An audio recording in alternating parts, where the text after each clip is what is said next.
रात आधी से ज्यादा बीत चुकी थी। मंदिर की सबसे बड़ी घंटी अपने आप हिली और उसी क्षण मंदिर के दरवाजे पर सुबह तक जो वाक्य लिखा मिलना था वह जैसे हवा में पहले से तैर गया। कभी किसी के सन्नाटे का मजाक मत उड़ाना। गांव वाले जिसे पागल कहते थे वही आदमी उस रात अकेला खड़ा था। एक हाथ में टूटा हुआ डंडा, दूसरे हाथ में पीतल की छोटी घंटी। सामने से डाकुओं के कदमों की मिट्टी उड़ रही थी और उसके पीछे पूरी बस्ती की सांसें अटकी हुई थीं। किसी को पता नहीं था कि आज की रात उसका आखिरी पहरा है। किसी को यह भी नहीं पता था कि वह क्यों हर रात मंदिर के चारों ओर चक्कर लगाता है, किसके नाम की रक्षा करता है और किस दर्द को छुपाकर मुस्कुरा देता है। अब आप ये बताइए, आप ये कहानी कहाँ से सुन रहे हैं और आपके यहाँ अभी क्या समय हो रहा है? कमेंट में ज़रूर लिखिए। अगर आप चाहते हैं कि हर रात सोने से पहले एक नई कहानी आपकी थकान मिटाकर आपको मीठे सपने दे तो अभी सब्सक्राइब कर लीजिए। तो चलिए डूबते हैं उस कहानी में। भोलानाथ। हाँ, यही वही भोलानाथ है जिसे गांव वाले हंसकर पागल कहते हैं। उस रात भी मंदिर के चक्कर लगा रहा था। पांव नंगे थे पर चाल थमी हुई नहीं थी। घुटनों तक छड़ी धूल में उसके कदमों की एक गोल लकीर रोज की तरह बनती जा रही थी, जैसे वह धरती पर कोई अदृश्य रक्षा रेखा खींच रहा हो। उसके कंधे पर एक पुरानी चादर थी और आंखों के नीचे नींद की नीली परछाइयां। पर नींद से ज्यादा कुछ और भारी था। एक वादा जो उसने वर्षों पहले पत्थर की मूर्ति के सामने चुपचाप किया था। मंदिर के आंगन में तुलसी के पास दीपक टिमटिमा रहा था। पंडित रामकिशोर ने शाम को आते आते कहा था, भोलिया, रात खुली है, हल्की हवा चलेगी, घंटी संभाल कर रखना। भोलानाथ ने सिर्फ सिर हिलाया था। वह कम बोलता था। जो सुनता था वही गुनाह देता था और जो नहीं कह पाता उसे रात के सन्नाटे में मंदिर की परिक्रमा में छोड़ आता था। गांव की पगडंडी से दूर कहीं सियारों की आवाज आई। आसमान में बादल तैरते हुए चांद को ढक उघाड़ करते रहे। भोलानाथ ने अपनी छोटी पीतल की घंटी हल्के से बजाई। टन। एक नर्म पर साफ ध्वनि। यह ध्वनि उसके लिए संकेत थी, जैसे कोई अनदेखा पहरेदार उसे हर चक्कर पर गिनती देता हो। 1, 2, 3। हर चक्कर के साथ उसकी सांसें बराबर होती जाती और मन शांत पड़ता जाता। मंदिर के पक्के चौथरे पर बैठी छोटी मीरा अपने नन्हे पांव समेटे ऊँघ रही थी। वह मासूम लड़की थी। मिट्टी से दिए बनाती और हर त्योहार पर मंदिर में बांट आती। आज वह मां से छिपकर मंदिर तक चली आई थी, क्योंकि उसे लगता था कि भोलानाथ के पास कोई जादू है जो डर को छोटा कर देता है। भोलानाथ ने उसे धीरे से देखा, मुस्कुराया नहीं, बस चादर से हवा रोककर दीपक को बुझने से बचा लिया। मीरा फुसफुसाई, भोलिया काका, आप रोज रात को क्यों घूमते हैं? भोलानाथ ने धीमे स्वर में कहा, रात किसी की भी हो, मंदिर का उजाला सबका होता है। उसी समय नीचे गली से हरिराम काका आते दिखे, झुकी कमर पर आंखों में पुरानी चमक। वे भोलानाथ को देखकर बोले, अरे पगले, फिर शुरू हो गया पहरा? आवाज में अपनापन था पर शब्दों में वही पुराना ठट्ठा। भोलानाथ ने जवाब नहीं दिया, बस चौथा चक्कर पूरा किया और रुककर मंदिर की सबसे बड़ी घंटी की तरफ सिर झुकाया। हरिराम काका ने ताखे पर रखा जलपात्र उठाया, एक घूंट पीकर आहिस्ता से कहा, जाने कब तू थकेगा भोलिया। भोलानाथ ने बहुत धीरे कहा, जब यह गांव थक जाएगा। दूर कहीं बैलगाड़ियों की अजीब सी आहट आई। रात में पहियों का घर्षण अलग तरह से सुनाई देता है। भोलानाथ ने कान लगाकर सुना। यह वही आहट थी जिसे वह कई दिनों से पहचानने की कोशिश कर रहा था। भारी पहिए, साथ में लोहे की रगड़ और बीच बीच में दबे कदम। उसने दीपक की लौ पर हाथ रखकर उसे और स्थिर किया। मंदिर की सीढ़ियों के किनारे उसने छोटे छोटे पत्थर एक पंक्ति में पहले से जमा कर रखे थे। हर पत्थर एक इशारा, एक योजना, एक छोटी सी बाधा जो किसी बुरे इरादे वाले के कदम उलझा दे। मीरा नींद में सिर झुका रही थी। भोलानाथ ने चादर का एक सिरा उसके कंधे पर रख दिया। सो जा बच्ची, आज रात हवा ठंडी है, सपने गर्म रहेंगे। उसके शब्दों में वह नरमी थी जो थके हुए दिल को सहला देती है। फिर वह 5वां चक्कर लगाने लगा। हर चक्कर के साथ वह मंदिर के कोने कोने को नजर से परखता गया। घंटी, द्वार, नंदी की मूर्ति, तुलसी और सबसे आखिर में पिछली दीवार, जहां सालों पहले किसी ने कोयले से एक छोटी सी रेखा खींच रखी थी। वही रेखा उसके वादे की पहली निशानी थी। नीचे घाट के पास दो परछाइयां धीरे धीरे सरक रही थीं। उन्होंने बैलगाड़ियों की आहट से पहले आने का इंतजाम कर लिया था। यह लोग डाकू वज्र के आदमी थे। तेज आंखें, कम बोलना और चलते समय पैर जमीन पर दबाकर रखना ताकि आवाज न बने। उनके कपड़ों पर रेगिस्तान की पपड़ी थी, मानो दूर से आए हों। उन्होंने मंदिर की ओर देखा, फिर एक दूसरे को इशारा किया। उनके लिए मंदिर सिर्फ सोने चांदी का भंडार था। उनके लिए घंटी की ध्वनि सिर्फ शोर थी, संकेत नहीं। भोलानाथ ने अपने डंडे को कसकर थामा। उसने मंदिर के पिछवाड़े बने पुराने कुएं की घिरनी को कई दिनों पहले तेल लगाकर ढीला किया था, ताकि हल्की सी रस्सी खींचे तो लोहे की चीख दूर तक जाए, जैसे अलार्म। उसने नंदी के पास रखी पीतल की छोटी थाली भी ईंट से टिकाई हुई थी। थाली गिरेगी तो आवाज गूंजेगी। यह सब योजनाएं वह हंसते हुए किसी को नहीं बताता था। लोग हंसते भी तो क्यों, उनके लिए वह पागल था। पर उसकी पागल नजर हर रात जोखिमों की गिनती करती थी। पंडित रामकिशोर ने शाम को जाते समय उससे कहा था, 8वीं तारीख की रात है भोलिया। पुरानी कहावत है, आज की रात में परीक्षा होती है। भोलानाथ ने उस कहावत को मन में दोहराया था। परीक्षा किसकी? उसकी, गांव की या मंदिर की? उसने एक लंबी सांस ली। हवा में कहीं सरसों के फूलों की हल्की महक थी, जो ठंडक के साथ मिलकर मन को एक पल धो देती है। उसने छोटी घंटी फिर बजाई। टन। इस बार ध्वनि थोड़ी गहरी लगी, जैसे पत्थर की मूर्ति ने सुन लिया हो। मीरा आधी नींद में बोली, काका, क्या मंदिर बोलता है? भोलानाथ ने कहा, जब कोई मन से सुनता है तो पत्थर भी बोलते हैं। उसने उसका माथा सहलाया। तभी पगडंडी के नीचे से एक सूखी टहनी चटकी। वह चटक बहुत दूर तक नहीं गई, पर भोलानाथ के कान तक साफ पहुंची। उसने बिना घबराहट के मंदिर के दरवाजे की सांकल को आधा उठा दिया, इतना कि धक्का पड़े तो तेज आवाज आए। फिर वह आंगन के तीसरे पत्थर पर अंगूठा रखकर धीरे से दबा गया। यह उसका संकेत था, उसके अपने लिए, कि अब सावधानी बढ़ानी है। गांव की दूसरी ओर से गोपी, एक नन्हा लड़का, दौड़ता हुआ आ रहा था। उसकी सांस फूल रही थी। वह मासूम था, पर रात की खबरें अक्सर मासूम आंखों में जल्दी घुस जाती हैं। उसने आते ही फुसफुसाकर कहा, भोलिया भैया, नीचे वाले टीले पर 3 आदमी बैठे हैं। उनके पास अजीब सी गांठें हैं, जैसे रस्सियों में लोहे बंधे हों। भोलानाथ नीचे झुका। उसकी आंखों में गोपी की धड़कन की छाया उतर आई। डर मत, तू मीरा के पास बैठ जा। अगर मैं उंगली से इशारा करूं तो तुलसी के पीछे वाले कोने में छुप जाना। और एक बात, घंटी को मत छूना, उसकी आवाज खुद समय चुनती है। अब रात थोड़ी और गहरी हो चुकी थी। बादलों ने चांद को ढक लिया। मंदिर के ऊपर लगे पीपल की पत्तियां आपस में रगड़ खाकर एक धीमी सरसराहट पैदा कर रही थीं, जैसे कोई पुरानी कहानी फुसफुसा रही हो। दूर बैलगाड़ियों की आहट अब साफ हो गई। पहिए मिट्टी में ढंसते निकलते फिर ढंसते। उसके साथ लाठियों की ठक ठक और कभी कभी रूखी हंसी। भोलानाथ ने अपने डंडे की पकड़ बदली। उसने सीढ़ियों के किनारे रखे पत्थरों की पंक्ति की ओर देखा। 1, 2, 3 सब सही जगह पर थे। उसने मन ही मन सोचा, यदि वे पीछे की दीवार से चढ़ेंगे तो गिरनी चीखेगी, अगर सामने से धक्का देंगे तो सांकल चीखेगी, और अगर बाएं कोने से आए तो ईंट से टिकाई थाली गिरेगी, और अगर इन सब को पार कर लें तो। उस तो का जवाब उसके पास नहीं था, पर उसके भीतर एक शांति थी। वह शांति किसी शोर से नहीं टूटी थी, वह किसी याद से बनी थी। कई साल पहले जब नदी ने किनारा तोड़ा था और आधी बस्ती पानी में चली गई थी, तब भोलानाथ ने अपनी मां का हाथ छोड़ते देखा था।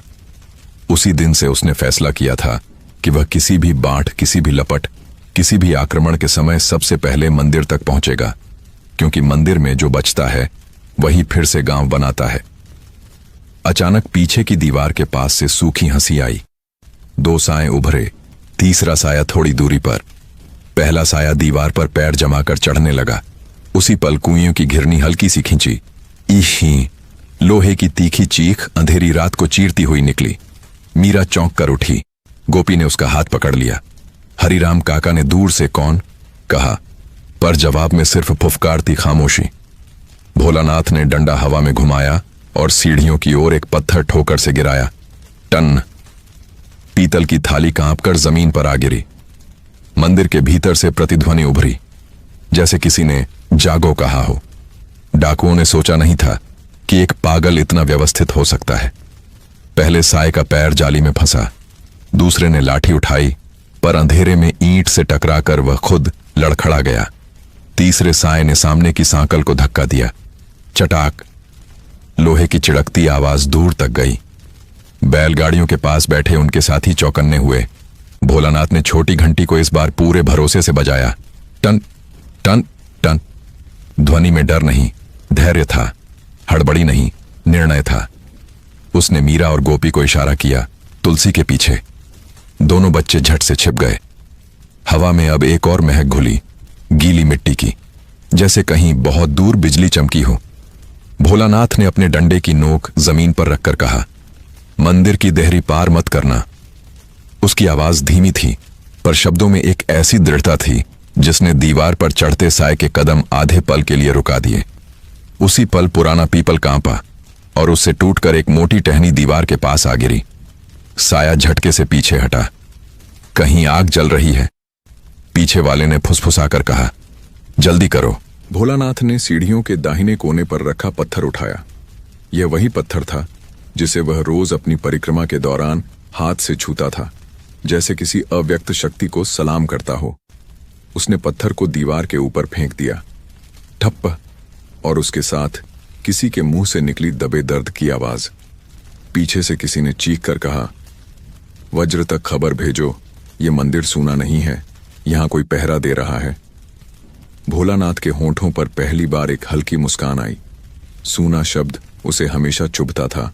मंदिर कभी सूना नहीं होता जब तक कोई एक दिल उसके लिए जागता है।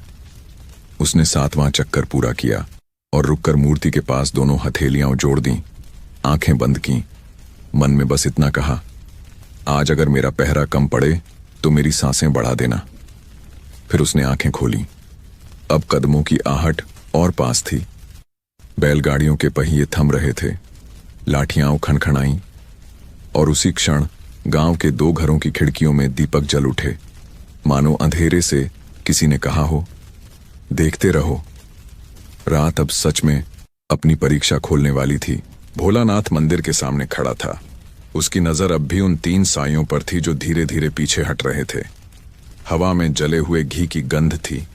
कहीं कोई दीपक बुझा था या किसी ने हवा में राख उड़ाई थी। उसकी आंखें अब नींद से नहीं, आग से भरी थीं, पर उसके चेहरे पर वही शांति थी जो एक साधक के चेहरे पर होती है जब वह डर को पहचान लेता है। मीरा और गोपी अब तुलसी के पीछे दुबके बैठे थे। दोनों के हाथ कांप रहे थे, पर आवाज नहीं निकली। भोलानाथ ने उन्हें देखा और सिर झुकाकर इशारा किया, चुप रहना। मंदिर की सबसे ऊंची घंटी अब हवा में हल्के से हिल रही थी, बिना किसी के छुए। उसकी धीमी आवाज जैसे किसी को याद दिला रही थी कि कोई अदृश्य पहरेदार भी जाग रहा है। नीचे घाट से 3 साए फिर उठे।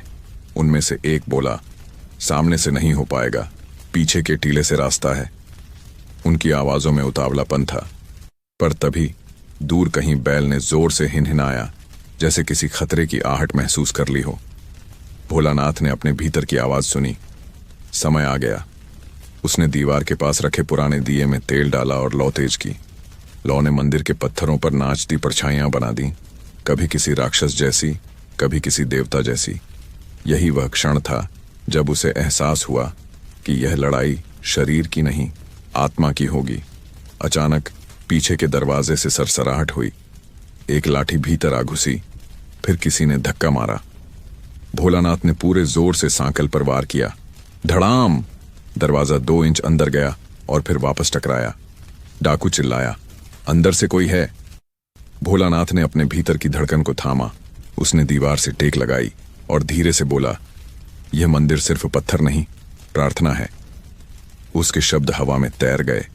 वह जानता था कि वह अकेला है, पर उसके भीतर कोई अकेलापन नहीं था। गोपी ने फुसफुसाकर कहा, भोलिया भैया, हम भाग जाएं? भोलानाथ ने सिर हिलाया। जो भागता है वो डर बढ़ाता है, जो रुकता है वो उम्मीद जगाता है। मीरा की आंखों से आंसू बह रहे थे। वह बोली, पर अगर आपको कुछ हो गया तो? भोलानाथ मुस्कुराया, दिया बुझता है तो कहीं और जलता भी है। तभी मंदिर की दीवार के पीछे से तेज आवाज आई, जल्दी करो, तोड़ो इसे। और फिर लोहे की लाठी दीवार पर गिरी। पत्थर थोड़ा हिला, कुछ धूल झरी। भोलानाथ ने तुरंत दिए की लौ को ढंक दिया ताकि अंधेरा अंदर फैल जाए। फिर वह धीरे से मंदिर के पिछवाड़े की ओर बढ़ा। वहां पुरानी मूर्ति के पीछे एक छिपा कोना था, जहां उसने महीनों पहले मिट्टी में कुछ दबाया था। उसने हाथ बढ़ाकर मिट्टी हटाई और एक छोटी घंटी निकाली। यह घंटी मंदिर की सबसे पहली घंटी थी, जिसे कहा जाता था कि संकट आने पर खुद बजती है। भोलानाथ ने दोनों हाथों से उसे उठाया और धीरे से बजाया। टन। आवाज बहुत धीमी थी, पर हवा में जैसे लहरें उठीं। दूर गांव में 2-3 घरों की खिड़कियां खुलीं। लोगों ने बाहर झांका। मंदिर की घंटी। इस वक्त हरिराम काका ने पास के दरवाजे से झांका, फिर अपनी लाठी उठाई और बाहर निकले। भोलिया मुसीबत में है, उन्होंने चिल्लाया। उनके पीछे कुछ और गांव वाले निकले। किसी के हाथ में लालटेन, किसी के पास दरांती। डर सबके भीतर था, पर कदम रुक नहीं रहे थे। मंदिर के अंदर भोलानाथ अब दीवार के सहारे खड़ा था। उसने सुना, बाहर से किसी ने रस्सी फेंकी, फिर दीवार पर चढ़ने की कोशिश की। वो आगे बढ़ा और जैसे ही परछाई ऊपर आई, उसने अपना डंडा घुमाकर मारा। छटाक, साया नीचे गिरा। अरे! एक और चीख। बाकी 2 पीछे हटे। गोपी ने देखा, पर कुछ बोला नहीं। उसके छोटे हाथ कांप रहे थे, पर उसकी आंखों में अब डर नहीं था, बस भरोसा था। भोलानाथ ने मुड़कर बच्चों से कहा, अब अगर कुछ भी हो, मंदिर से बाहर मत जाना। उसने दरवाजे की ओर देखा। बाहर अब और लोग आ रहे थे। लालटेनों की लौ हवा में डोल रही थी और पहली बार मंदिर का आंगन रोशनी से भरने लगा। डाकू वज्र दूर से यह सब देख रहा था। उसने अपने आदमियों से कहा, इतने लोग, अब मंदिर को आग लगाओ, तब देखता हूं कौन बचाता है। उसके आदमी मशालें लेकर बढ़े, पर जैसे ही उन्होंने आग मंदिर की दीवार के पास लाई, हवा तेज चल पड़ी, ऐसी तेज कि मशालें खुद बुझने लगीं। किसी ने कहा, यह कैसी हवा है? भोलानाथ ने अपनी आंखें बंद कीं। उसने बस मन ही मन कहा, अगर मंदिर सच्चा है तो यह हवा साक्षी बने। उसी समय मंदिर के ऊपर बादल गरजे और कुछ ही पल बाद बारिश की पहली बूंदें गिरीं। आग की लपटें बुझने लगीं। डाकू पीछे हटे और गांव के लोग आगे बढ़े। हरिराम काका ने चिल्लाकर कहा, अब पीछे हट जाओ, यह मंदिर हमारा है। डाकू वज्र ने दांत पीसे।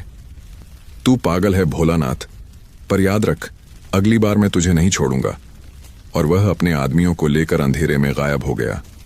बारिश और तेज हो गई। मंदिर के ऊपर से गिरती बूंदें पत्थरों को धो रही थीं।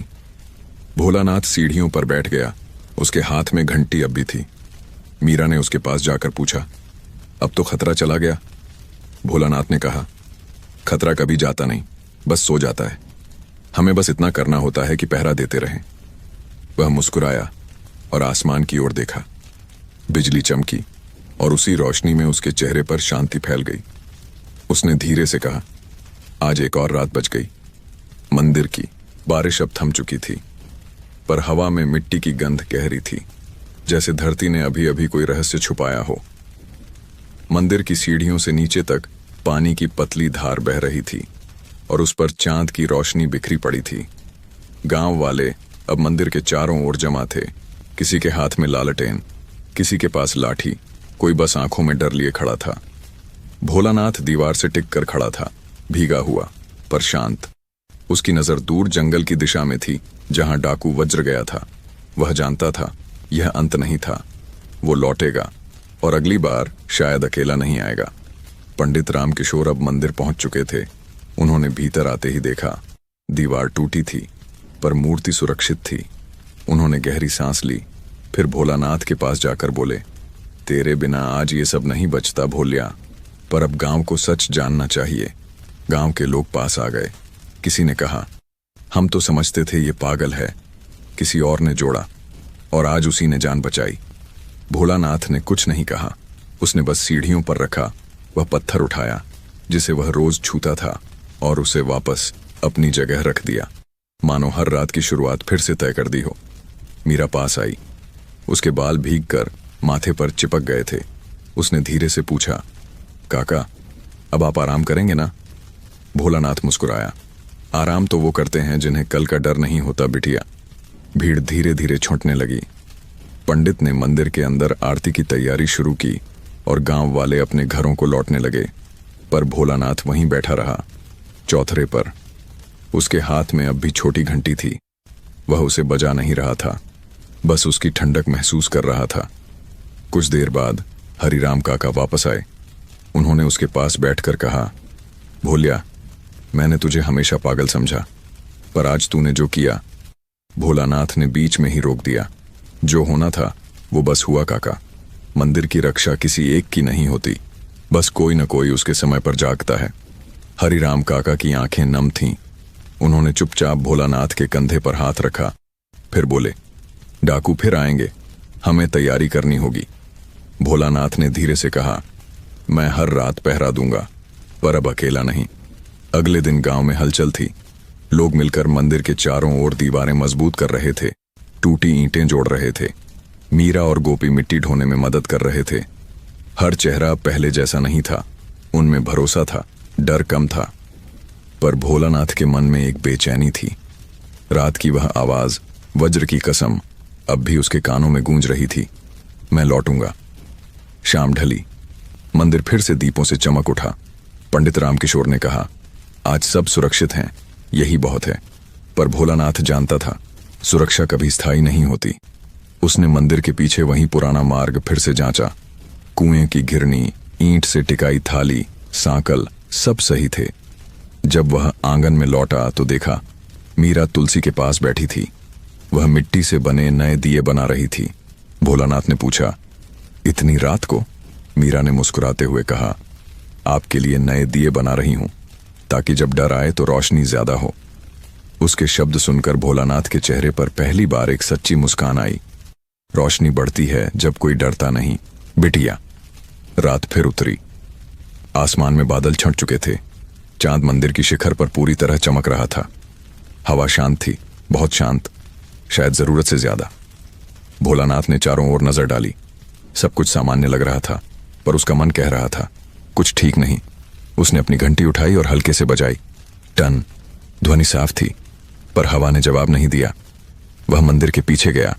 दीवार के पास गीली मिट्टी पर कुछ गहरे निशान थे, पैरों के, पर ये गांव वालों के नहीं थे।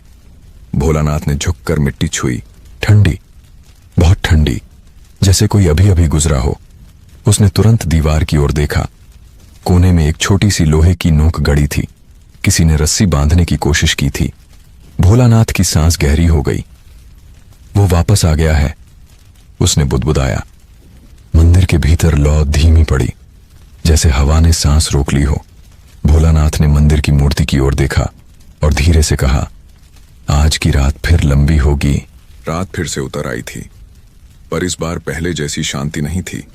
मंदिर के आसपास सब कुछ सामान्य दिख रहा था, पर हवा में एक अजीब सी घबराहट थी, जैसे धरती खुद किसी अनहोनी की आहट सुन रही हो। भोलानाथ मंदिर के आंगन में खड़ा था, हाथ में वही पुराना डंडा। उसने देखा कि दिए की लौ बिना हवा के भी कांप रही थी। उसने तुरंत मूर्ति की ओर देखा, जैसे उससे कोई जवाब चाहता हो। क्या फिर से आने वाला है? उसने मन में कहा। गांव अब सो चुका था। दूर कहीं कुत्तों के भौंकने की आवाज आई और फिर सब कुछ शांत। भोलानाथ ने कदमों के निशान फिर देखे। वे मंदिर के चारों ओर गोल घूमे थे, जैसे किसी ने उसकी परिक्रमा की हो। पर यह पवित्र परिक्रमा नहीं थी।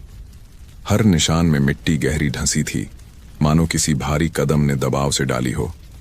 उसने मिट्टी को उंगलियों में रगड़ा और महसूस किया कि यह किसी साधारण इंसान की चाल नहीं। वो फिर आया है, उसने फुसफुसाकर कहा। उसी समय मंदिर की घंटी अपने आप बज उठी। टन-नन। मीरा और गोपी घरों से बाहर दौड़े। काका, क्या हुआ? भोलानाथ ने उंगली होठों पर रखी। शांत रहो, किसी को जगाना मत। उसने धीरे धीरे मंदिर के पीछे का रास्ता लिया, जहां कुछ दिन पहले ही वह दीवार के पास लोहे की रस्सी की नोक देख चुका था। इस बार वही नोक हिली हुई थी। पास जाकर देखा तो दीवार पर खून की हल्की रेखा थी। वो झुक गया, हाथ मिट्टी पर रखा।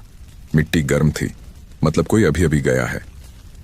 उसने फौरन दीवार की ओर देखा, जहां से जंगल शुरू होता था, और वहां घने पेड़ों के बीच एक परछाई हिली, काली, लंबी और अजीब सी टेढ़ी चाल के साथ।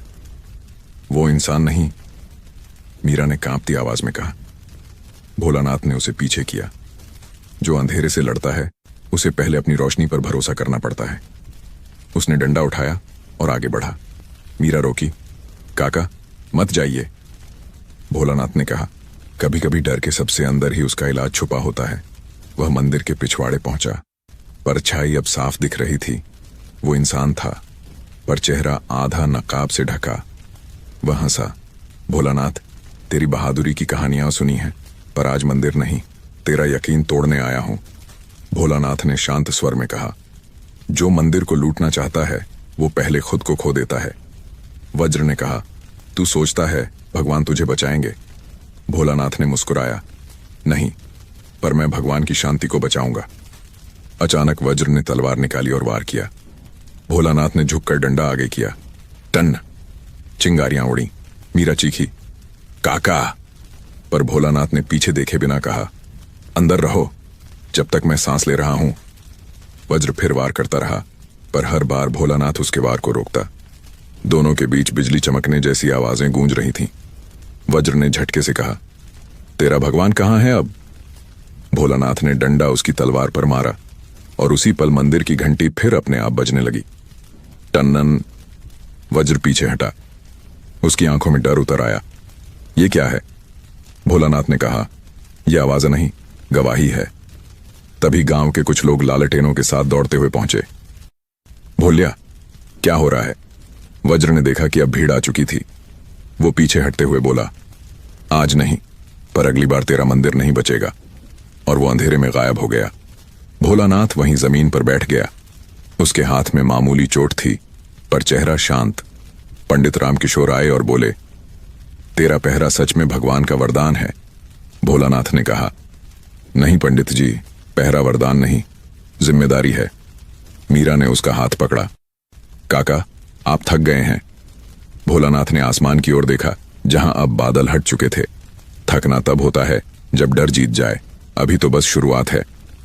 चांद धीरे धीरे मंदिर के शिखर पर आ पहुंचा और हवा में घंटी की गूंज देर तक तैरती रही, जैसे कोई अनसुनी दुआ बार बार दोहराई जा रही हो। सुबह की पहली किरण गांव के ऊपर झुकी, पर मंदिर अब भी नमी और रहस्य से भरा था। हर ईंट, हर दीवार मानो रात की कहानी कह रही थी। पर सबसे ज्यादा शांत था वही चौतरा, जहां भोलानाथ बैठा था। उसकी आंखें खुली थीं, पर निगाहें कहीं बहुत दूर तक जा रही थीं।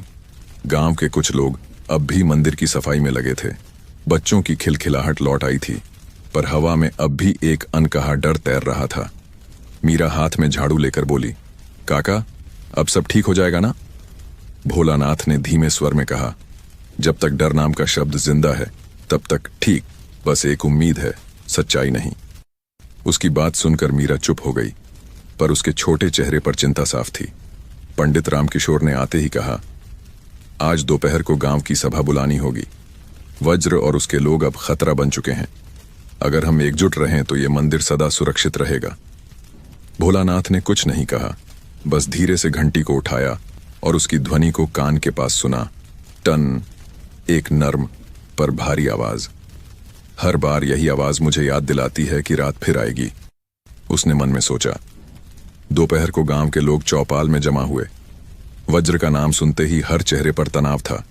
किसी ने कहा, वो फिर आएगा। किसी ने कहा, अब की बार आग लगाकर जाएगा। पंडित ने शांत स्वर में कहा, भय को बातों से बढ़ाओगे तो वो हकीकत बन जाएगा। भोलानाथ खड़ा हुआ। उसकी आवाज अब पहली बार सबने सुनी, गहरी, स्थिर और सच्ची। हम सब इस मंदिर के रक्षक हैं। फर्क बस इतना है कि मैं जागता हूं और आप सोते हैं। लेकिन जब अंधेरा बड़ा हो जाए तो हर किसी को जागना पड़ता है। मैं अकेला नहीं रहना चाहता, पर कोई साथ दे तो सही। गांव में सन्नाटा फैल गया। फिर हरिराम काका बोले, तू बोलता बहुत कम है भोलिया, पर जब बोलता है तो मन थम जाता है। आज से मंदिर का पहरा सब देंगे। गोपी ने उछलकर कहा, मैं भी दूंगा। सभी हंस पड़े, पर भोलानाथ के चेहरे पर मुस्कान नहीं थी। उसे पता था, अगला हमला सिर्फ मंदिर पर नहीं, पूरे गांव के यकीन पर होगा। शाम होते होते आसमान फिर से बादलों से भर गया। हवा में एक बार फिर वही सिहरन लौट आई। मीरा दिए रख रही थी जब उसने अचानक पूछा, काका, अगर भगवान हमारी रक्षा करते हैं तो फिर आप क्यों पहरा देते हैं? भोलानाथ मुस्कुराया, क्योंकि भगवान वही हैं जो पहरा देते हैं बिटिया। रात धीरे धीरे उतर रही थी। गांव की गलियां सूनी हो गईं। हरिराम काका और 2-3 लोग पहरे पर थे, पर नींद आंखों से चिपकी थी। मंदिर के आसपास अजीब सी खामोशी थी। बस हवा थी जो कभी कभी पीपल के पत्तों को छूकर गुजरती। भोलानाथ सीढ़ियों पर बैठा था, आंखें मूंद कर। अचानक उसे एक झोंका महसूस हुआ, पर हवा का नहीं, जैसे किसी ने उसके कंधे को हल्के से छुआ हो। उसने आंखें खोलीं। सामने कोई नहीं था, पर मंदिर के द्वार पर दिया अपने आप बुझ गया। भोलानाथ तुरंत उठ खड़ा हुआ। कौन? उसने पुकारा। कोई जवाब नहीं, बस कुएं के पास से हल्की सी खनक, जैसे किसी ने पत्थर गिराया हो। वह धीरे धीरे उस ओर बढ़ा। मीरा मंदिर के अंदर थी। उसने डरते हुए पूछा, काका? भोलानाथ ने कहा, दिया जलाए रखो जब तक मैं वापस ना आ जाऊं। वह कुएं के पास पहुंचा। पानी गहरा था, काला और ठहरा हुआ। उसी समय कुएं के भीतर से एक आवाज आई, बहुत धीमी पर साफ, भोलानाथ। वह ठिठक गया। आवाज किसी आदमी की नहीं लग रही थी, जैसे पानी खुद बोल रहा हो। उसने नीचे झांका। पानी में एक चेहरा उभर रहा था, वही वज्र, पर यह शक्ल असली नहीं लग रही थी, मानो कोई परछाई हो। अब मंदिर नहीं बचेगा, आवाज फुसफुसाई। इस बार तू खुद रास्ता दिखाएगा। भोलानाथ का दिल जोर से धड़कने लगा, पर चेहरा स्थिर रहा। उसने आंखें मूंदी और मन ही मन कहा, अगर डर को नाम दे दिया जाए तो वो देवता नहीं, दुश्मन बन जाता है। उसने अपनी घंटी उठाई और कुएं के ऊपर 3 बार बजाई। टन टन टन। आवाज ने पानी की सतह को हिलाया। वज्र की छवि गायब हो गई। पानी शांत हो गया। पर भोलानाथ जानता था, यह बस शुरुआत है। अब खेल डर का नहीं, आत्मा का है। उसने मंदिर की ओर देखा। दिया फिर जल उठा था, बिना किसी के छुए। भोलानाथ की आंखों में चमक आई। तो तू अब भी साथ है, उसने कहा और सीढ़ियों की ओर लौटा। रात अभी बाकी थी और पहरे की कहानी अभी अधूरी। रात फिर लौट आई थी, उतनी ही गहरी, उतनी ही रहस्यमय। लेकिन आज का अंधेरा कुछ अलग था। हवा में एक अजीब ठंडक थी, जैसे किसी अदृश्य शक्ति ने पूरे गांव को अपनी मुट्ठी में थाम लिया हो। मंदिर के आसपास के दिए जल रहे थे, पर लौ सीधी नहीं थी। वह बार बार कांप रही थी, जैसे किसी डर से सहमी हो। भोलानाथ मंदिर की सीढ़ियों पर बैठा था। उसके पास वही घंटी थी। अब उसकी आवाज में भी एक थकान उतर आई थी। आंखें आधी बंद, पर कान पूरी तरह जागे हुए। हर सरसराहट, हर आहट, हर सांस उसकी पहरेदारी का हिस्सा थी। अचानक मंदिर के द्वार के पास रखी तुलसी का पौधा हल्का हिला। कोई हवा नहीं थी, फिर भी पत्तियां कांप उठीं। भोलानाथ ने धीरे से कहा, तू फिर आया है ना, वज्र? उसने चारों ओर देखा, पर कोई नहीं था। लेकिन मंदिर की दीवार पर छाया सीधी नहीं पड़ रही थी, जैसे कोई अदृश्य साया दीवार के पीछे खड़ा हो। भोलानाथ ने दिया उठाया और उस दीवार की तरफ बढ़ा। दिए की लौ जैसे जैसे आगे गई, दीवार पर पड़ती परछाई और लंबी होती गई। अचानक एक फुसफुसाहट हवा में उभरी। भोलानाथ। वह आवाज ठंडी थी, पर जानी पहचानी। वही आवाज जो कल रात कुएं से आई थी। भोलानाथ ने दिया जमीन पर रखा और कहा, अगर तू इंसान है तो सामने आ, अगर परछाई है तो मैं तुझे भी नाम दे दूंगा। परछाई कुछ पल के लिए स्थिर हुई, फिर दीवार से अलग होकर आंगन में उतरी। वह इंसान नहीं था, लेकिन इंसान की तरह चल रहा था। धुएं से बना हुआ एक आकृति, जिसका चेहरा वज्र से मिलता जुलता था। मीरा और गोपी मंदिर के भीतर थे। उन्होंने दरार से यह सब देखा। मीरा कांपती आवाज में बोली, काका के पास कोई धुआं जैसा आदमी है। गोपी ने कहा, वो सच नहीं हो सकता। मीरा ने फुसफुसाया, पर अगर वो सच ना होता तो दिए ऐसे ना कांपते। भोलानाथ अब भी शांत था। उसने कहा, तेरी चाल बदल गई है, पर तेरी नीयत वही है। वह आकृति बोली, मैं अब मांस और हड्डी नहीं, लालच की परछाई हूं। तुझे डर दिखाने आया हूं, ताकि लोग तुझे फिर पागल समझें। भोलानाथ ने धीरे से घंटी उठाई। तू डर दिखाएगा? अच्छा, तो सुन। उसने घंटी जोर से बजाई। टन-नन-नन आवाज पूरे मंदिर में गूंज उठी। दिए की लौ फिर सीधी हो गई। वह धुएं की आकृति तड़पने लगी। ये ध्वनि, ये क्या है? उसने कराह कर कहा। भोलानाथ बोला, ये वो आवाज है जो पवित्रता को जगाती है। तू जितना डर फैलाएगा ये उतना साफ बजती जाएगी। अचानक बादल गरजे, बिजली चमकी और उसी पल वह धुआं मिट्टी में समा गया। गोपी दौड़कर बाहर आया। काका गायब हो गया। भोलानाथ ने मुस्कुराकर कहा, बुराई कभी मरती नहीं, बस अपने अगले रूप की प्रतीक्षा करती है। मीरा बोली, पर यह धुआं क्या था? भोलानाथ ने कहा, जब कोई मनुष्य बहुत बुरे कर्म करता है और मरते समय पछतावा नहीं करता तो उसका लालच रूप बदलकर धुएं में बदल जाता है। वो हमेशा वहीं लौटता है जहां उसका पाप अधूरा रहता है। मीरा ने डर से पूछा, तो क्या वज्र मर गया? भोलानाथ ने जवाब दिया, नहीं, पर उसका लालच अब जिंदा है और वो किसी भी इंसान को अपने रूप में बदल सकता है। रात अब और भी भारी हो चुकी थी, पर मंदिर के ऊपर तारा टूटा। एक उजली लकीर आसमान से जमीन की ओर आई और क्षण भर में गायब हो गई। भोलानाथ ने आसमान की ओर देखा। शायद ये भगवान का संकेत है कि अंधेरा चाहे जितना भी गहरा हो, रोशनी रास्ता खोज ही लेती है। पंडित रामकिशोर आए। क्या सब ठीक है? भोलानाथ ने कहा, अभी तो बस धुआं था पंडित जी, पर जल्द ही आग आने वाली है। पंडित ने समझा नहीं, पर उसकी आंखों में चिंता उतर आई। भोलानाथ ने मंदिर के चारों ओर एक बार फिर चक्कर लगाया। हर बार जब उसका पैर जमीन पर पड़ता, ऐसा लगता जैसे धरती में कोई मंत्र लिख रहा हो। वो 8वां चक्कर था और शायद सबसे जरूरी। अगली सुबह की पहली किरण जैसे ही मंदिर के शिखर को छूने लगी, हवा में हल्की सी गर्मी लौट आई, पर मंदिर का वातावरण अब भी गाढ़े सन्नाटे से भरा था। गांव में हर कोई सामान्य होने की कोशिश कर रहा था, लेकिन सबके भीतर एक सवाल अब भी गूंज रहा था, वो धुआं आखिर था क्या? भोलानाथ सीढ़ियों पर बैठा, आंखें मूंदे कुछ बुदबुदा रहा था। उसकी उंगलियां मिट्टी पर घूम रही थीं, जैसे किसी मंत्र को धरती पर लिख रही हों। तभी हरिराम काका आए। उनके हाथ में 2 लोटे पानी और एक ताजी तुलसी की डंडी थी। भोलिया, कुछ खा ले, रात भर जागे हुए हो। भोलानाथ ने बिना खोले कहा, जिस दिन डर सो जाएगा मैं भी सो जाऊंगा। हरिराम ने गहरी सांस ली। तू भगवान से बात करता है क्या? भोलानाथ मुस्कुराया, नहीं काका, मैं बस सुनता हूं, बात तो वो खुद ही करते हैं। उसी समय मीरा दौड़ती हुई आई। काका देखिए, खेत के किनारे कोई अजनबी बैठा है, वो मंदिर की ओर देख रहा है। भोलानाथ ने उठकर उसकी ओर देखा। कितनी देर से? सुबह से ही, बस बैठा है, हिला तक नहीं। भोलानाथ ने अपनी घंटी उठाई और धीरे धीरे खेत की दिशा में चल दिया। हरिराम काका बोले, अकेले मत जा।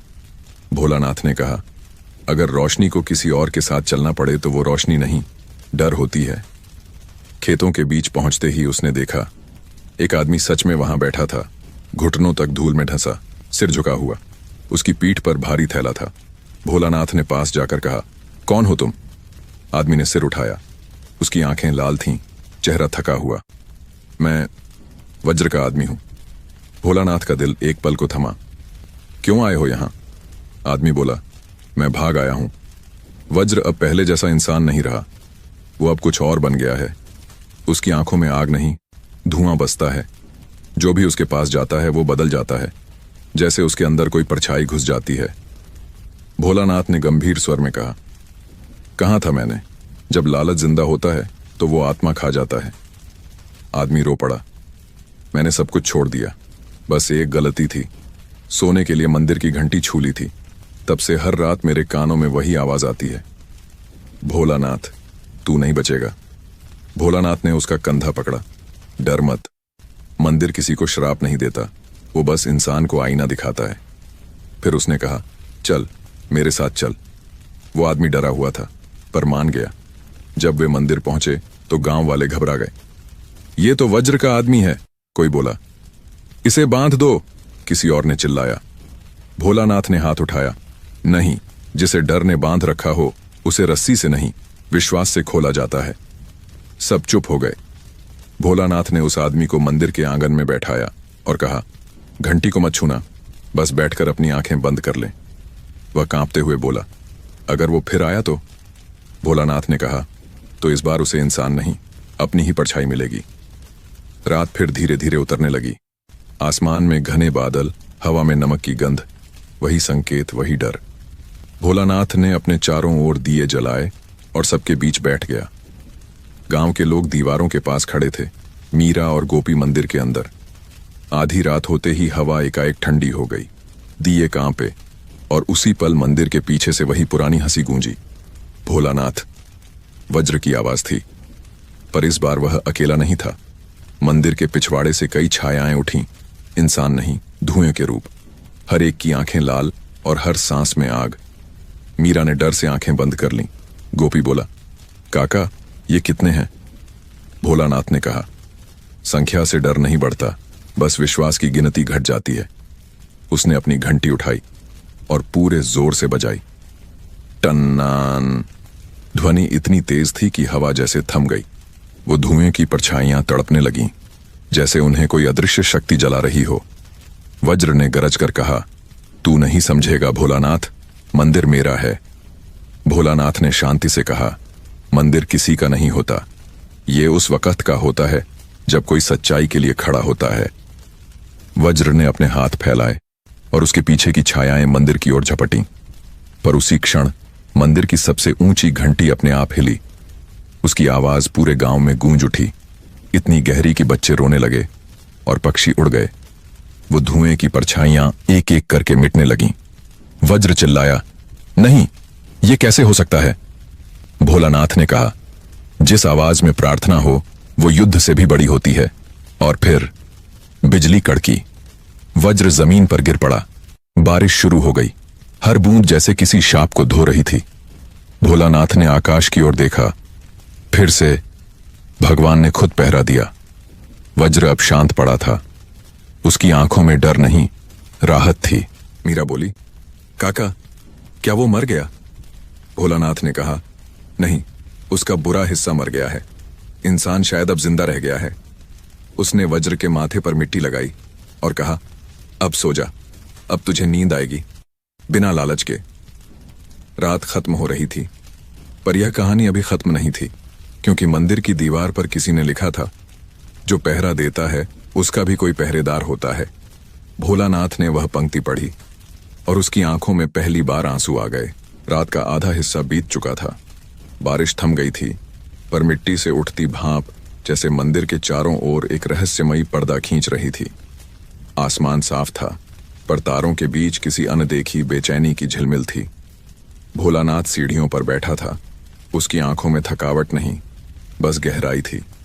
वो घंटी उसके पास रखी थी और उसकी उंगलियां अनजाने में उसकी सतह पर लकीरें खींच रही थीं, जैसे किसी और वक्त की कहानी उसके भीतर सोई हो। पंडित रामकिशोर पास आए। उन्होंने कहा, भोलिया, वज्र अब चला गया, तू चैन से सो जा। भोलानाथ ने धीरे से मुस्कुराया, जिस दिन ये मंदिर चैन से सो जाएगा उस दिन मैं भी सो जाऊंगा पंडित जी। पंडित ने सिर झुका लिया। उन्होंने महसूस किया, यह आदमी अब सिर्फ पहरेदार नहीं रहा, ये खुद मंदिर का हिस्सा बन गया है। उसी रात गांव के कुछ बच्चे, जो सब कुछ तमाशा समझते थे, चोरी छिपे मंदिर की ओर चले आए। गोपी भी उनके साथ था। देखते हैं वो पागल सच में क्या करता है, एक बोला। कहते हैं उसकी घंटी में जादू है, दूसरे ने जोड़ा। पर जैसे ही उन्होंने मंदिर की चौखट पार की, ठंडी हवा का एक झोंका आया और सभी बच्चों ने एक साथ वहीं सुना, भोलानाथ। गोपी तुरंत बोला, भागो। पर बाकी बच्चे डर के बजाय जिज्ञासा में आगे बढ़ गए। मंदिर के अंदर अंधेरा गहरा था, दिए बुझ चुके थे, पर मूर्ति की आंखें हल्की चमक रही थीं। एक बच्चे ने हाथ बढ़ाया, चलो इसे छू कर देखते हैं। उसी पल मंदिर के भीतर घंटी अपने आप बज उठी। टन। बच्चे चीखते हुए भागे। गोपी पीछे मुड़ा, देखा, भोलानाथ सीढ़ियों पर खड़ा था, बिना कुछ बोले। सुबह जब गांव वालों ने सुना कि रात में बच्चों ने मंदिर में जाने की कोशिश की थी, सबको झटका लगा। मीरा ने कहा, काका, अगर कोई बच्चा सच में अंदर चला जाता तो? भोलानाथ ने कहा, मंदिर किसी को चोट नहीं पहुंचाता, बस सिखा देता है कि पवित्रता से खेलना कैसा लगता है। दिन बीतता गया, पर गांव के लोगों में भोलानाथ के लिए नया सम्मान आ गया था। जो पहले हंसते थे, अब उसके साथ मंदिर की परिक्रमा करने लगे। जो पहले उसे पागल कहते थे, अब उसे भोलानाथ बाबा कहने लगे। पर भोलानाथ के चेहरे पर अब भी वही शांति थी और एक अधूरापन भी। हर रात जब सब सो जाते, वह मंदिर के चारों ओर घूमता और धीरे से बुदबुदाता, अभी पहरा बाकी है।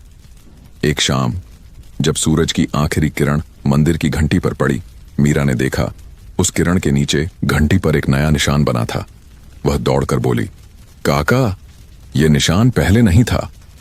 भोलानाथ ने देखा, घंटी पर हल्के अक्षरों में लिखा था, जिसने अपनी जान देकर दूसरों की रक्षा की, उसका नाम कभी नहीं मिटता।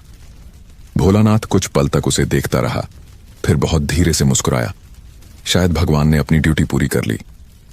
रात फिर आई, पर इस बार हवा में डर नहीं था, एक सुकून था। भोलानाथ ने मूर्ति के सामने आखिरी बार दिया रखा और घंटी को धीरे से बजाया। टन, उसकी ध्वनि लंबी चली, जैसे समय के पार चली गई हो। मीरा और गोपी ने उसे चौखट के पास सोते देखा। उसके चेहरे पर शांति थी, होठों पर हल्की मुस्कान। पंडित रामकिशोर दौड़े आए। भोलिया, उन्होंने पुकारा। कोई जवाब नहीं आया। भोलानाथ अब नहीं था, पर अगले ही क्षण मंदिर की घंटी अपने आप हिली। टन्नन। मीरा की आंखों से आंसू बहे, पर होठों पर मुस्कान थी। वह बोली, काका, अब भी पहरा दे रहे हैं। गांव वाले जब अगले दिन मंदिर पहुंचे तो देखा भोलानाथ की चादर वहीं पड़ी थी और दिया अब भी जल रहा था। और मंदिर के दरवाजे पर किसी ने लिखा था, कभी किसी के सन्नाटे का मजाक मत उड़ाना, हो सकता है वो तुम्हारी रक्षा में लगा हो। धीरे धीरे सूरज उगा और पूरा गांव उस दिन पहली बार चैन से जागा, क्योंकि उस रात एक पागल ने सच में भगवान बनकर पहरा दिया था। सुबह की रोशनी मंदिर की दीवारों पर बिखरी हुई थी, लेकिन आज का सूरज कुछ अलग था, जैसे उसमें एक अनकही उदासी घुली हो। रात में जो कुछ हुआ उसने पूरे गांव को भीतर तक हिला दिया था। वज्र के गिरने के बाद सब कुछ शांत तो था, पर वो शांति वैसी नहीं थी जैसी विजय के बाद आती है। वो शांति वैसी थी जैसी किसी की अनुपस्थिति के बाद रह जाती है। भोलानाथ अब मंदिर में नहीं था, बस उसकी घंटी थी, वही पुरानी पीतल की, जो हर हवा के झोंके से हल्की हल्की बजती रहती थी। टन टन टन, हर आवाज में जैसे उसका नाम घुला था। मीरा मंदिर के आंगन में बैठी थी, आंखों में आंसू थे। गोपी उसके पास आया और बोला, काका चले गए, पर लगता है वो यहीं है। मीरा ने कहा, हाँ, जब भी घंटी बजती है ऐसा लगता है जैसे वो हमें देख रहे हैं। गांव के लोग धीरे धीरे मंदिर पहुंचे। पंडित रामकिशोर सबसे आगे थे। उन्होंने मूर्ति के सामने दीपक रखा और बोले, आज से यह मंदिर सिर्फ भगवान का नहीं, भोलानाथ का भी है, क्योंकि किसी इंसान ने इस धरती पर इतना सच्चा पहरा कभी नहीं दिया। हरिराम काका की आंखों से आंसू बहे। वो सच में पागल नहीं था। उन्होंने धीमे स्वर में कहा, वो तो हम सबके होश का पहरेदार था। गांव के बच्चों ने मंदिर की दीवार पर फूलों से एक वाक्य लिखा, भोलानाथ बाबा हमारे सन्नाटे का रक्षक। शाम को जब सूरज ढलने लगा, मंदिर के आसमान में फिर वही रोशनी फैली, सुनहरी, जैसे कोई आत्मा मुस्कुरा रही हो। मीरा ने देखा कि मंदिर की सीढ़ियों पर किसी ने मिट्टी से 5 गोल निशान बनाए हैं। वो वही निशान थे जो भोलानाथ हर रात अपनी परिक्रमा के दौरान बनाता था, लेकिन अब उन्हें किसी ने फिर से ताजा किया था। मीरा ने धीरे से कहा, काका। हवा ने उसके बालों को छुआ, जैसे जवाब दे रही हो। रात होने लगी। पंडित ने मंदिर बंद करने की तैयारी की, लेकिन घंटी अपने आप बज उठी। टन, सब रुक गए। कोई नहीं था, पर घंटी बज रही थी और हवा में हल्की सी खुशबू घुल रही थी, तुलसी और गीली मिट्टी की। पंडित ने हाथ जोड़ लिए। वो अब भी पहरा दे रहा है। मीरा ने मूर्ति के पास बैठकर आंखें बंद की। उसे लगा किसी ने उसके कान के पास फुसफुसाया, सो जा बिटिया, अब कोई डर नहीं। वो मुस्कुराई और नींद में चली गई। बाहर बारिश की पहली बूंद गिरी, वही संकेत जो हर बार नई शुरुआत का था। सुबह जब सब जागे तो मंदिर के दरवाजे पर एक नया लेख मिला। मंदिर का पहरा खत्म नहीं होता, बस रूप बदलता है। अब गांव में कोई डर नहीं था। हर त्योहार, हर पूजा से पहले कोई ना कोई बच्चा मंदिर की घंटी बजाता और कहता, ये भोलानाथ बाबा के लिए है। और तब घंटी की आवाज वही होती, नर्म, गहरी और सुकून देने वाली। टन टन टन। वो अब भी जागता था, बस इंसान बनकर नहीं, विश्वास बनकर। रात फिर आई, मगर इस बार उसका रंग डर का नहीं, श्रद्धा का था। मंदिर के चारों ओर दिए ऐसे जल रहे थे जैसे हर लौ में भोलानाथ की आत्मा जल उठी हो। हवा में अब वह पुरानी सिहरन नहीं थी, बल्कि एक अदृश्य गर्माहट थी, जैसे कोई अदृश्य हाथ गांव के हर घर को सहला रहा हो। पंडित रामकिशोर ने मंदिर के सामने नई आरती शुरू की। अब हर पूजा से पहले लोग भोलानाथ का नाम लेते, जय भोलानाथ बाबा की, और फिर घंटी बजती अपने आप, टन। मीरा और गोपी अब रोज मंदिर आते। मीरा ने तुलसी के पास एक छोटा सा दीपक बना रखा था, यह सिर्फ बाबा के लिए। वह हर दिन कहती।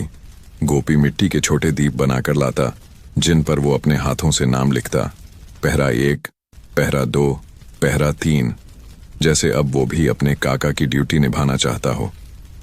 एक शाम जब सूरज पहाड़ियों के पीछे डूब रहा था, हरिराम काका मंदिर के पास आए। उन्होंने देखा कि मंदिर की दीवार पर किसी ने उंगलियों से एक नई पंक्ति लिखी थी, जहां डर खत्म होता है वहीं से भगवान शुरू होते हैं। काका ने हल्के से मुस्कुराया, भोलिया तू अब भी सिखा रहा है। रात को जब सब सो गए, मीरा ने मंदिर के आंगन में बैठकर आसमान देखा। चांद पूरा था। उसने कहा, काका अगर आप सच में हो तो एक दिया अपने आप जल जाए। कुछ पल बाद मंदिर के अंदर रखा एक पुराना दिया अपने आप जल उठा। मीरा मुस्कुरा दी। आप सुनते हो? उसने धीरे से कहा। वहीं पास में पंडित रामकिशोर खड़े थे। उन्होंने सब देखा और चुपचाप सिर झुका लिया। उनकी आंखों में आंसू थे। उन्होंने मन ही मन कहा, कभी किसी पागल को कम मत आंकना, शायद वो ही सबसे सच्चा भक्त हो। अगले कुछ महीनों में गांव बदल गया। जहां पहले लोग रात में बाहर निकलने से डरते थे, वहां अब बच्चे खेलते थे। मंदिर की घंटी अब सिर्फ पूजा के वक्त नहीं, बल्कि हर बार तब बजती थी जब कोई सच्चा काम करता। अगर कोई झूठ बोलने लगे, घंटी हल्की हिल जाती। अगर कोई बच्चा रोए तो दिया अपने आप जल जाता। लोगों ने इसे चमत्कार कहा, पर मीरा कहती, ये बाबा का पहरा है।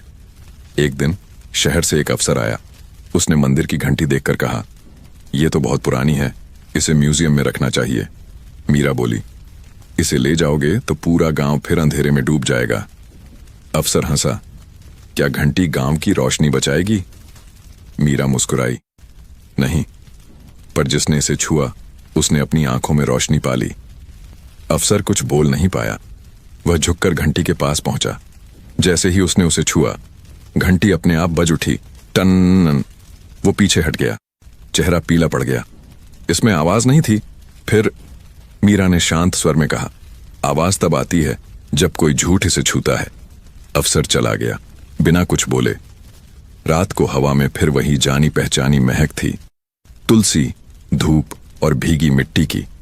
पंडित ने मंदिर बंद करने से पहले आखिरी बार दिया देखा। उसकी लौ बिल्कुल स्थिर थी। उन्होंने हल्के से कहा, अब तो तू चैन से होगा भोलिया। पर तभी घंटी फिर धीरे से हिली, टन। पंडित मुस्कुराए, अरे तू तो अब भी नहीं सोया। आसमान में तारे चमक रहे थे और मंदिर की सबसे ऊंची घंटी जैसे हवा में धीरे धीरे झूलती रही। उसकी गूंज गांव की सीमाओं से निकलकर पहाड़ों तक गई, फिर नदी के पार, फिर दूर तक। लोगों ने कहा, किसी ने फिर पहरा दिया। और शायद उस रात कहीं बहुत ऊपर भोलानाथ मुस्कुराया।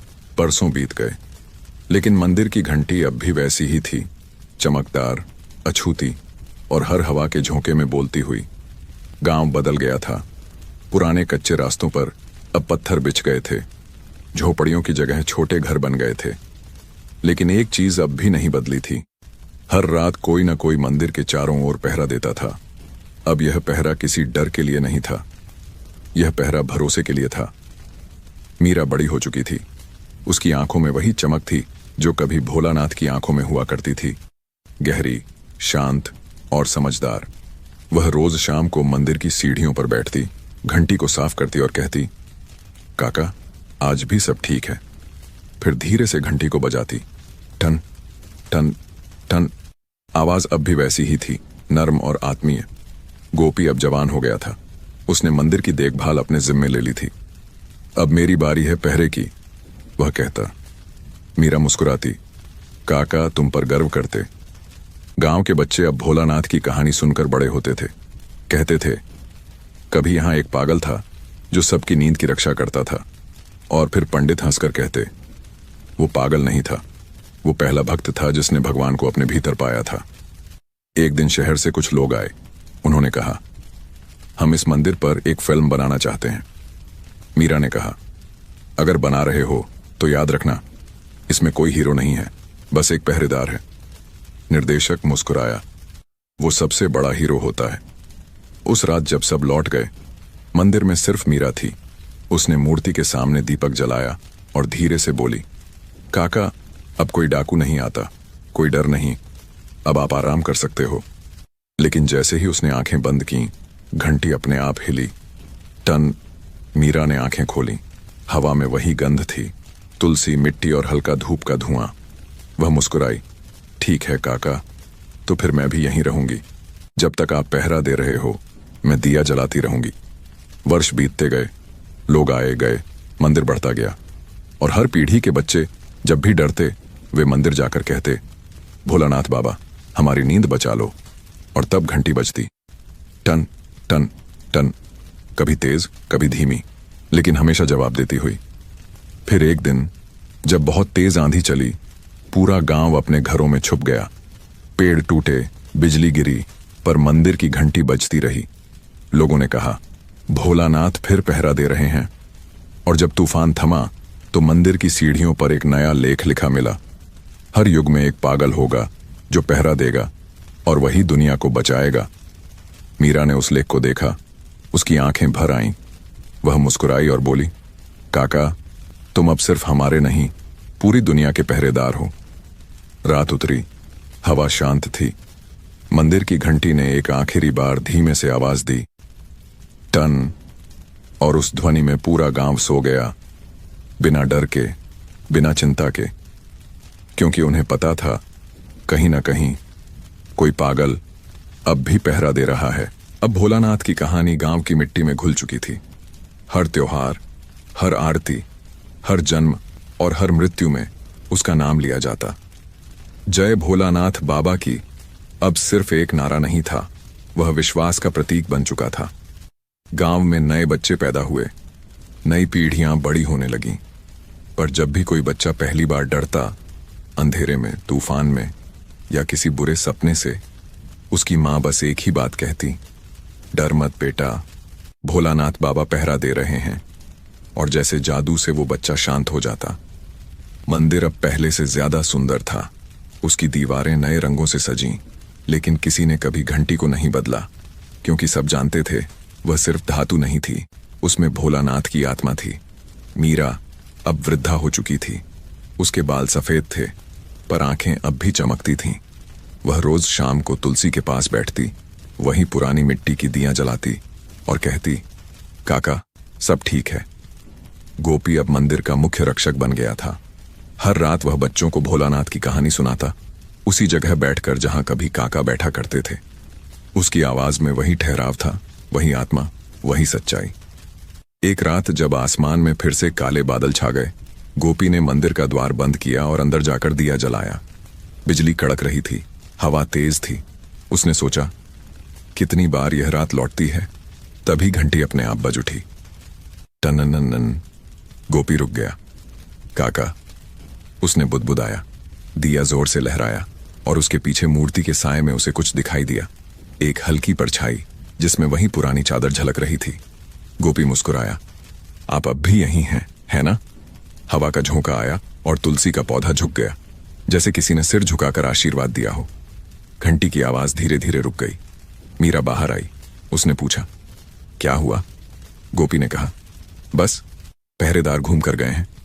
मीरा हंस पड़ी। वो कभी थकते नहीं थे। रात बीत गई। सुबह जब सूरज उगा तो मंदिर की दीवार पर लिखा मिला, जिसका कर्तव्य प्रेम से जन्म ले वो मृत्यु के बाद भी निभता है। गोपी ने वह पंक्ति पढ़ी और धीरे से कहा, काका, अब तुम्हारा पहरा हम निभाएंगे। उसने घंटी को धीरे से बजाया, टन, और उसी आवाज के साथ हवा में एक अजीब सी शांति फैल गई। पंछी फिर लौट आए। आसमान साफ हो गया। गांव के बच्चों ने मंदिर के सामने खेलना शुरू कर दिया। अब कोई डर नहीं था, अब कोई डाकू नहीं था, अब कोई अंधेरा नहीं था, क्योंकि एक पागल रक्षक की आत्मा ने उस गांव को हमेशा के लिए जगमगा दिया था। और जब भी किसी नई आत्मा को पहरा देने की प्रेरणा मिलती, कहीं न कहीं वही घंटी बज उठती, टन। और दुनिया के किसी कोने में कोई और पागल अपने गांव की नींद की रखवाली करने निकल पड़ता। कभी किसी के सन्नाटे का मजाक मत उड़ाना, क्योंकि हो सकता है वही सन्नाटा तुम्हारी शांति की आखिरी दीवार हो। वक्त बीतते बीतते भोलानाथ की कहानी अब सिर्फ गांव की नहीं रही, आसपास के कस्बों और दूर दूर तक फैली। लोग कहते, जहां भोलानाथ की घंटी की आवाज जाती है वहां डर ठहरता नहीं। हर साल उसी रात जब कभी डाकुओं ने हमला किया था, पूरा गांव पहरे की पूजा करता। लोग दीपक लेकर मंदिर के चारों ओर चक्कर लगाते, बच्चे भोलानाथ की तरह डंडा लेकर पहरा देने का अभिनय करते, और हवा में एक विश्वास फैल जाता कि अंधेरा चाहे जितना भी गहरा क्यों ना हो, कोई ना कोई उसे रोकने के लिए जाग रहा है। मीरा अब बहुत बूढ़ी हो चुकी थी, उसकी आवाज धीमी हो गई थी, पर उसके शब्दों में वही अपनापन था। वह हर रात तुलसी के पास बैठती और धीरे से कहती, काका, आज गांव में एक नया बच्चा पैदा हुआ है, उसका नाम हमने रखा है भोलानाथ। उस रात जब उसने ये कहा, मंदिर की घंटी धीरे से बज उठी, टन टन टन। मीरा मुस्कुराई, देखा, काका को नाम पसंद आया। वक्त का चक्र चलता रहा। गोपी ने मंदिर का पहरा अपने बेटे को सौंपा और मीरा अब मंदिर की दादी कहलाने लगी। हर आने जाने वाला उसके पास बैठता और कहता, दादी वो कहानी सुनाओ, मंदिर वाले पागल की। मीरा हर बार मुस्कुराकर कहती, वो पागल नहीं था, वो समझदार था, बस बाकी सब अंधे थे। और फिर वह धीरे से शुरू करती, एक वक्त था जब गांव के लोग एक आदमी को पागल कहते थे, क्योंकि वो हर रात मंदिर के चारों ओर घूमता था।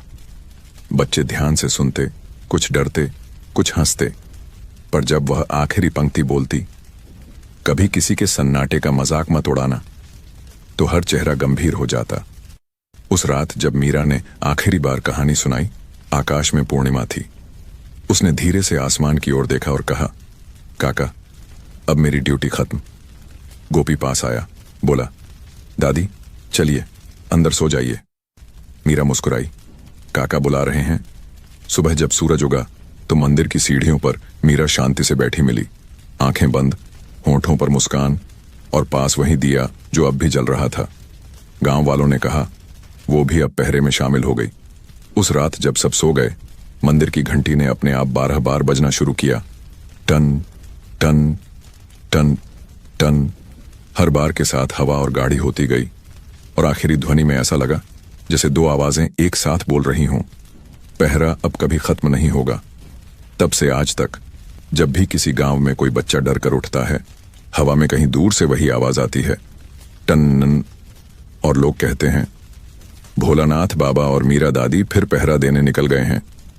उसकी कहानी अब सिर्फ मंदिर में नहीं, हर इंसान के दिल में बस चुकी है। जहां सन्नाटा है वहां उनका पहरा है।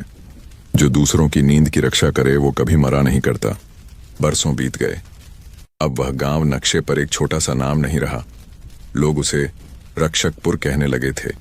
कहते हैं यह वही गांव है जहां एक पागल ने अपनी जान देकर सबकी नींद बचाई थी।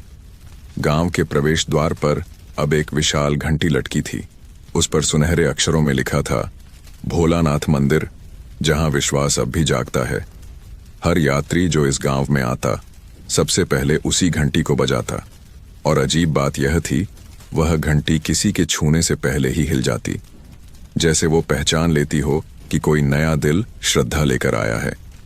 गोपी अब वृद्ध हो चुका था। उसके बाल पूरी तरह सफेद हो गए थे, पर चेहरा शांत था।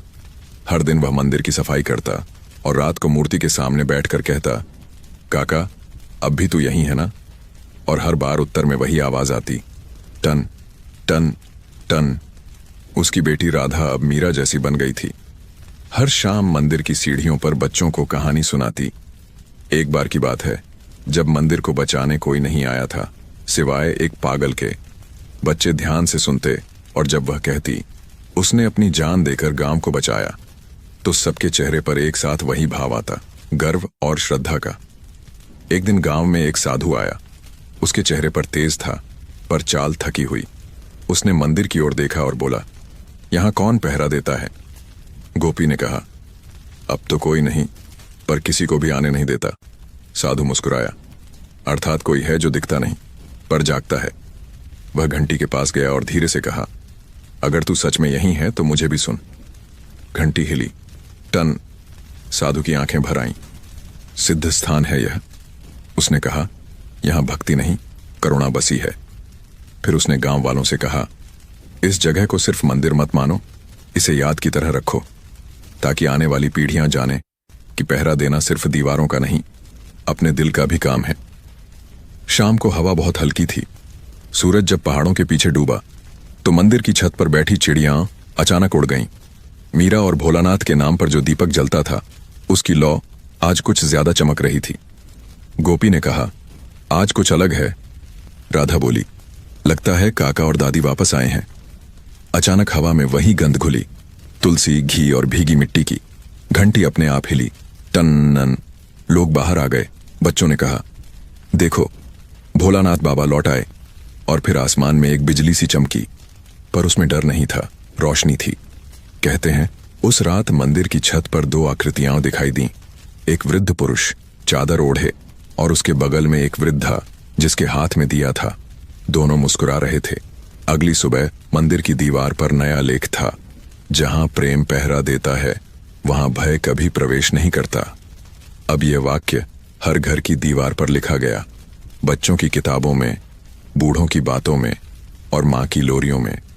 राधा जब कहानी सुनाती तो अंत में हमेशा कहती, अगर किसी रात तुम्हें डर लगे तो आंखें बंद कर लेना और सुनना, टन टन टन। वो आवाज तुम्हारे लिए ही होती है। और बच्चे मुस्कुराते हुए सो जाते। मंदिर का पहरा अब इंसानों का नहीं रहा था, वो अब आस्था का बन चुका था। वर्षों गुजर गए, पर भोलानाथ मंदिर की कहानी अब भी हवा में गूंजती रही।